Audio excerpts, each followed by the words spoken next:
Hi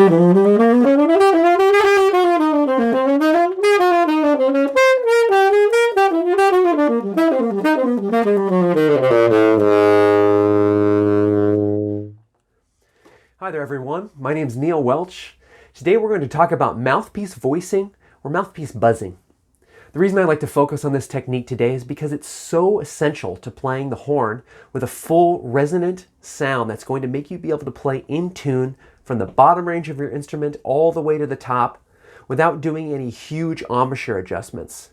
So this core shape that you're going to achieve with mouthpiece buzzing is going to add a lot to the richness of your playing and really just help with the ease of playing in general.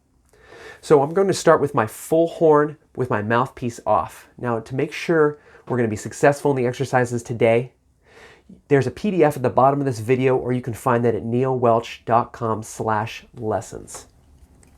With my mouthpiece off the horn now, I'm going to blow a concert G. Now that's for my tenor mouthpiece. Every horn voice is going to have a different mouthpiece pitch. For tenor, it's a concert G. For alto, it's a concert A. For bari, it's a concert D. And for those that might play some soprano, it's a concert C. With a tuning drone, I'm going to sound a concert G. Then I'm going to match that pitch, which is you're going to hear is going to be much higher now on my mouthpiece. So obviously it's in a different register. Now when I'm blowing into the horn, I'm making sure I'm using a full and steady airstream. I like to do mouthpiece buzzing at a mezzo forte to a forte dynamic.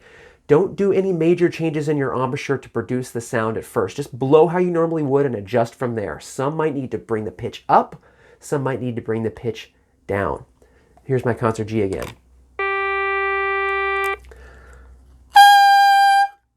Now I like to alternate between playing that concert pitch on my mouthpiece and then go into the horn.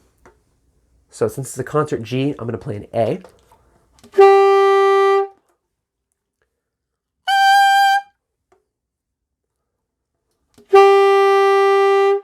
For my alto players, I'm playing that concert A. Again, I like to sound the pitch with my drone tuner, using that full steady airstream again. Now, I have flexibility when I'm doing mouthpiece buzzing too. I can go above the pitch or below. Most professional musicians have a range of nearly a full octave when it comes to mouthpiece buzzing.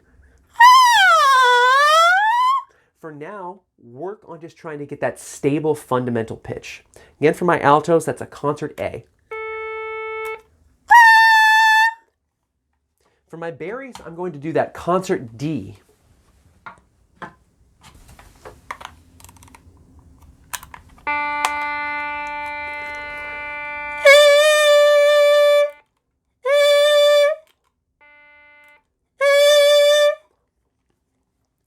Now moving back to my tenor, I just want to demonstrate that if you're too tight with your embouchure, it's going to give you that closed up kind of sound. So here's my concert G. Now if I'm blowing too high, what you'll hear in the actual tone quality of the horn is that it's going to tighten up. If I'm too low, it's going to sound kind of a little bit too loose, deflated. If I'm down here, it'll basically be impossible to play the horn in tune throughout all different ranges. You might get a note or two in tune, but it won't be really possible to play it from the low register to upper register. Now, every horn player plays a slightly different pitch, so it doesn't need to be exactly right centered up with the concert pitch. But in general, as a good exercise, I like to have my students play that concert pitch and then try and match that tone. Now, as you develop as a player, you might find that it's slightly above, it's slightly below. Find the spot that's good for you. And that also really depends on your setup too. Maybe your mouthpiece that you're playing, actually one mouthpiece versus another might want to be a little bit higher in pitch or a little bit lower. I'm just going to end today by just playing through a scale. So again, here's my concert G on my tenor. Now, I can play nearly the entire range of the instrument, only doing micro adjustments in my embouchure from that core shape.